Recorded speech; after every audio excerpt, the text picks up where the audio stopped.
The Bank of Mum and Dad has become a financial institution that will only grow more influential over time. Everyone seems to acknowledge that it's there, but there doesn't seem to be anyone who acknowledges how influential it is. What options or hope does the panel have for younger Australians who do not have access to this bank? Max.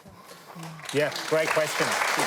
And effectively what we've got now, increasingly, is a feudal system where if your parents are wealthy enough, then bam, you get a home. And there'll be parents listening to this right now, teachers, cleaners, people who feel sad, maybe even a bit guilty about the fact that they can't help their kid buy a home. And my message for them, it is not your fault. It is not your fault. But what it is the fault of, to be frank, and again, we just keep talking about tinkering around the edges. Let's be very clear. The biggest increase in home ownership in Australian political history was post-World War II. And guess what we did then? We capped rent increases. We built, in the first 10 years after 1945, 100,000 public homes. And guess what we did? We rented them and sold them to people for below market prices, what the Greens are proposing to do now. And we didn't have the capital gains tax discount. Now, and we didn't have a tax system that encouraged people to treat housing as a huge lucrative investment. Andrew, you said before that you don't want to inflate demand. But that's an argument against negative gearing and the capital gains tax discount, which, by the way, will cost the federal budget billions and billions of dollars, inflating demand for property investors. And my message to you is, unless both major political parties come back to the major three solutions that work, mass build of public housing, capping rent increases so people like Paige don't have to cop unfair rent increases that might push her again into homelessness. And again, I note that no major party will address the fact that the major reason people are going into homelessness is because of increasing rents. 58% of people accessing homelessness services, guess what they say? It's because of housing costs. So we can fix that for a start and deal with the tax system. And let's be real, we can have all the other kooky solutions we want. Until we do those three things and go back to what we did in the 20th century, we're not going to fix this housing crisis. Rose. I'm not going to be lectured by the Greens about kooky solutions. Which one's kooky?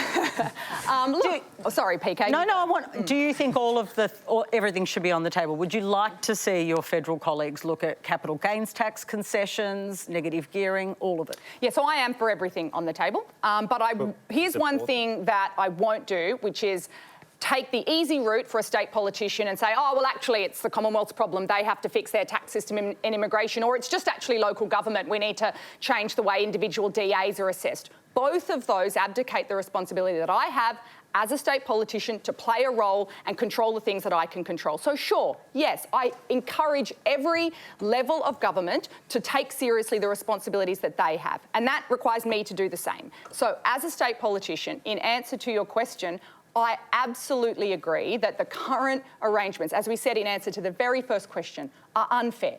It is unfair that unless you have access to money through your family, through your parents, you're essentially locked out of the housing market. And we have to change that. And my strong view is that it is the delivery of more affordable housing that is the fundamental answer to that. And there is a role for the planning system in that. There is also a role, as I've said, for governments, state and federal, to contribute more money into delivering more social and affordable housing. Direct intervention into that portion of the market. So we need to lift overall Andrew, stock and that. I hear from Rose that she says she doesn't want to sort of shirk her responsibility. So on to yours. You know, you have a key role. You could advocate for a wholesale look at all of the different policies and the levers. Why not do it? Absolutely. Well, to Vishwa's question directly, I'm concerned that the Bank of Mum and Dad simply doesn't work for a lot of young Australians. So we've got a program called Help to Buy, which is a shared equity scheme modelled on the successful schemes like Keystart in Western Australia, which operated under Labor and Liberal governments. Sure, it's 10,000 places though, right? But it's 10,000 targeted places. The Green scheme would be eligible, anybody in this panel would be eligible. This one is tightly targeted by income range to those who need it most. Help to Buy is currently being held up in the Senate by the Liberals and by the Greens. It's a shared equity scheme that can work, which allows people to get into home ownership with a deposit as low as 2%, with the Commonwealth going in as a shared equity partner and the ability to buy out the Commonwealth down the track. Okay. We know it can work. We've seen it work at the state level, and it directly, Vishwa, gets to that problem that you've talked about, that many people cannot rely on their parents to get into the market, and the Commonwealth is there to step up if only the Liberals and the Greens will stop blocking it. Vishwa, it was a really good question, but I suppose when you're talking about disadvantaged people, there is no bank of mum and dad. There is no bank of mum and dad, and for Aboriginal And that Torres mum and Strait dad Islander also people, didn't have a bank. Absolutely, they didn't have a bank, so there is absolutely nothing. So if you are lucky enough to have a bank and mum and dad, that is awesome. But again, we're not looking broad enough at this problem, because if you come from a family where there is a bank of mum and dad, there's a pretty good chance if you went to uni, your HECS fees were also paid. So are we also looking at those things that reduce our ability to spend? If education was free, oh my goodness, how much money would young people have in order to be able to start investing? That sounds like a whole other episode. Andrew Bragg. You know, the Liberal Party used to talk about being the party of home ownership. You've been made the the shadow minister for home ownership, but that's declined under your watch too. The bank of mum and dad has thrived under your watch when you're in government too, hasn't it? Well, I think the millennials and Gen Zs are on a pathway that we don't want to see. We want to see younger Australians own a house because that is the foundation for their financial success. But do you take responsibility for how this built up?